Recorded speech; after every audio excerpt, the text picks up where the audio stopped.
Imagine walking into a room and suddenly feeling like you've stepped onto a different planet. The walls aren't moving, the air isn't thick, but somehow, everything you thought you knew about yourself starts wobbling. That's what it's like when a narcissist is in your life. Not the dramatic yelling scenes you see in movies, but the quiet, almost invisible manipulations that make you second-guess everything you feel, think, and do. I had a friend, let's call her Lisa, who used to be the most confident, loud, opinionated person in the room. After 2 years with a subtle, manipulative partner, she started apologizing for the tiniest things, questioning her own decisions, and even wondering if she was too sensitive. None of this was overt abuse. There were no screaming matches or slamming doors, just a constant drip of doubt, confusion, and guilt that slowly soaked into her sense of self. This video isn't about shaming the narcissist or giving you a checklist to catch every trick they play. It's about understanding the tactics that make you feel like your mind is betraying you. It's about reclaiming your sense of reality, knowing your worth, and spotting the patterns before they sink too deep. We'll talk about what they say, how they twist situations, and why their words can feel so poisonous without you even realizing it. And I want to be honest with you. Some of what you'll hear might feel unsettling, maybe even shocking. That's okay. Recognizing the weird, abnormal ways they operate is the first step in stepping back and saying, wait, that's not my reality. That's manipulation. It's like finally seeing the magician behind the curtain, except the magician's been making you doubt your own brain for years. By the end of this video, I want you to feel a little lighter, a little sharper, and a lot more certain that your mind belongs to you, not someone who spent months or years bending it to fit their story. We're going to break it down in a way that's easy to grasp, real, and, most importantly, grounded.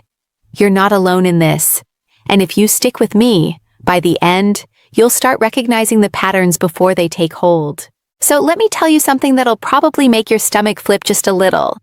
Gaslighting isn't some dramatic, over-the-top villain thing. It's subtle, almost invisible, and it feels like it's your fault.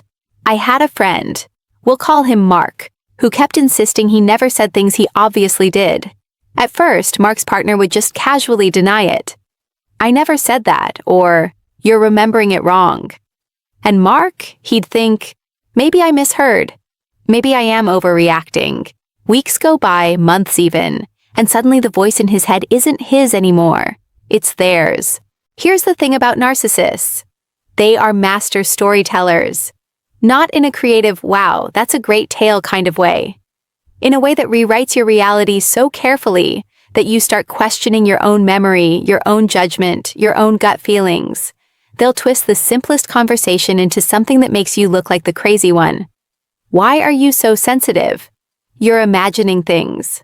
I'm just joking. Can't you take a joke? And just like that, your instincts, the ones that were screaming, this isn't right, start whispering, maybe they're right. Maybe I am too much. This isn't a trick you can see coming like a punch in a movie. It's like someone quietly adjusting the colors in your world until you don't trust your own eyes. The things they say are laced with plausibility, so you don't feel anger or rage at first. You just feel off. Like you can't put your finger on why the air feels heavier, why conversations with them leave you drained, why you replay things over and over in your head trying to catch yourself being wrong. It's normal to doubt yourself in life, sure.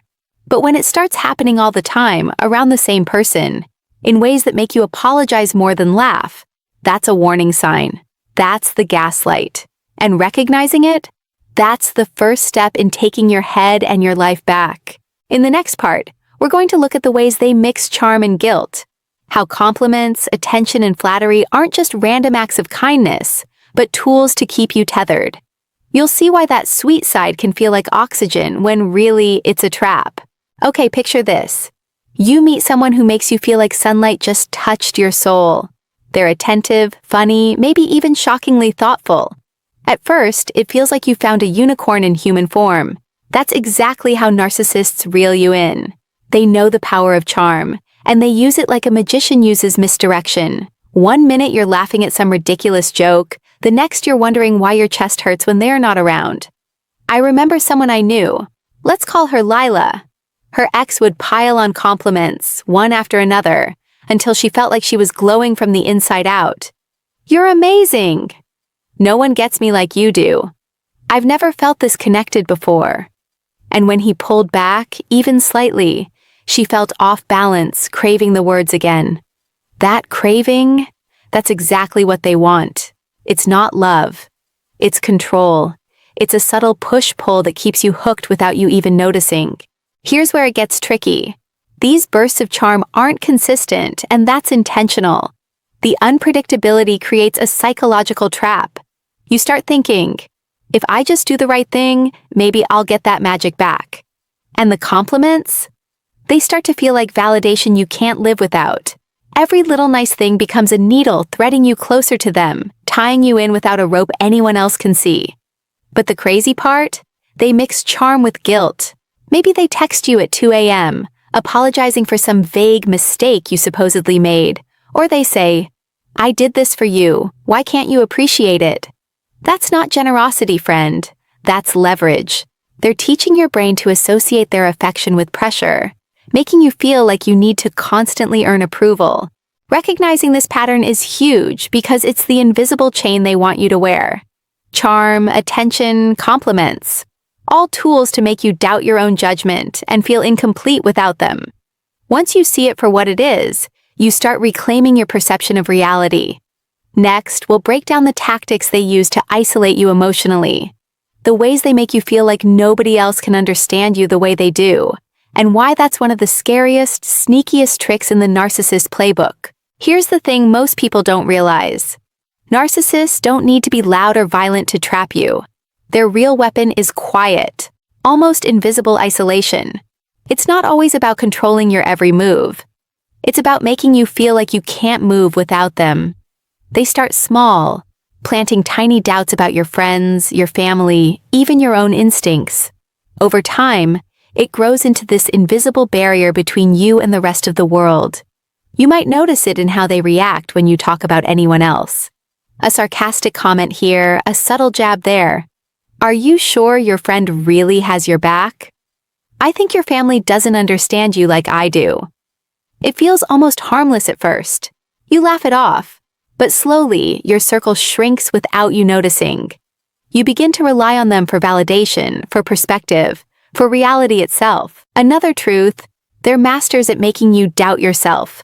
Not outright, that would be too obvious, but through contradiction, twisting your words, replaying conversations differently. You leave arguments thinking, wait, did I really say that? Was I overreacting? That self-doubt is their playground. The more uncertain you feel, the tighter the emotional grip. Here's something even scarier. Isolation doesn't always look like loneliness. Sometimes you're surrounded by people, going through the motions, yet you feel this constant hum of anxiety because a part of you is always monitoring their reactions, trying to anticipate their next move. That's emotional isolation, subtle, suffocating, and nearly invisible until you recognize it. What's wild is how normal it can feel. Narcissists are good at blending in, making their controlling behaviors seem like concern, love, or even compatibility. And here's the gut punch. Your own need to feel connection works against you. You want closeness, affection, understanding. They weaponize that desire and slowly shape a cage around you that feels like home. The key insight here is realizing that the trap isn't about being physically alone. It's about feeling mentally and emotionally confined.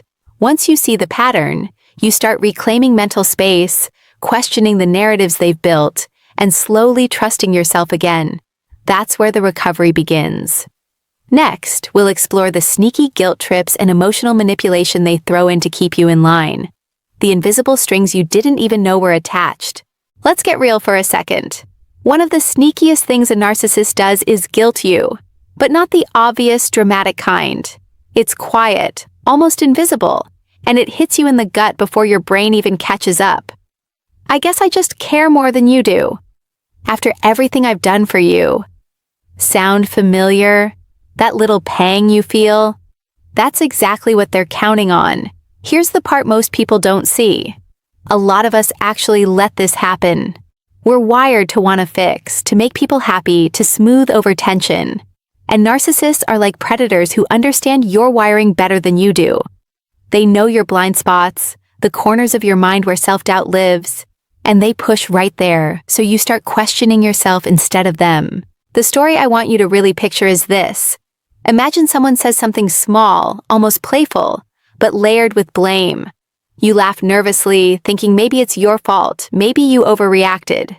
That little seed grows, and suddenly, you're tiptoeing around your own life, trying to avoid triggering them. That's not love. That's a leash disguised as concern. Now, here's the wake-up call part. The thing I wish someone had yelled at me when I was in that place. Recognizing their guilt tricks is not selfish. It's survival. It's not about being cold or uncaring. It's about reclaiming your sense of self, which they're trying to erode quietly. If you feel your gut twisting at their words, listen. Trust it. That's your internal compass screaming, and ignoring it only strengthens the strings they've tied around you. Another truth most men and women stumble over is that we excuse their manipulation because we want to see the good side. We think, maybe if I just try harder, love harder, or bend a little more, they'll stop this behavior. Newsflash, bending never fixes it. Their satisfaction comes from control, not compromise. So what's the takeaway here? The moment you start noticing the guilt strings, the tiny, invisible tugs in conversations, the whispers of doubt and responsibility they plant, you start loosening the grip. You start taking small but firm steps back, questioning their narrative, and trusting your reality again. Next, we'll talk about the final piece, spotting the love-bombing cycle and emotional highs that keep you hooked, even when your gut screams to leave. That part ties everything together. Okay, let's sit for a second and just picture the pattern. You know the one. They push, they guilt, they vanish or get cold. And then, boom, they swoop back in with charm, attention, maybe even little grand gestures that feel like fireworks. That's the hook. That's why it's so hard to step away. It's not love, it's chemical manipulation. Your brain lights up thinking, maybe this time it'll be different, but it rarely is. Here's the thing most people don't talk about. We're drawn to the highs because the lows make us hurt. The pain makes the pleasure feel electric, almost addictive. And narcissists know this. They give just enough positive attention to keep you chasing, keep you on edge, keep you tied. That's the cycle that traps so many of us silently, without anyone realizing how deep we've sunk. Let me be blunt here, because you need to hear it. Recognizing the highs and hooks isn't enough. You've got to step back and really question the pattern. Ask yourself, does this consistently feel good? Does this nourish me or just drain me? Most people avoid these questions because they're painful. But here's the truth. Painful questions are better than quiet desperation. Now, the advice I wish someone had given me straight up: boundaries are your shield. Not walls, not punishments, but boundaries. Clear, firm, non-negotiable lines that protect your peace.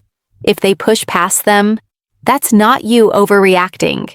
That's your inner compass warning you. And honoring that compass is what finally starts to break the cycle. One more thing that hits close to home. Let yourself grieve the idea of what could have been. You might have imagined love, connection, intimacy, but it was a mirage.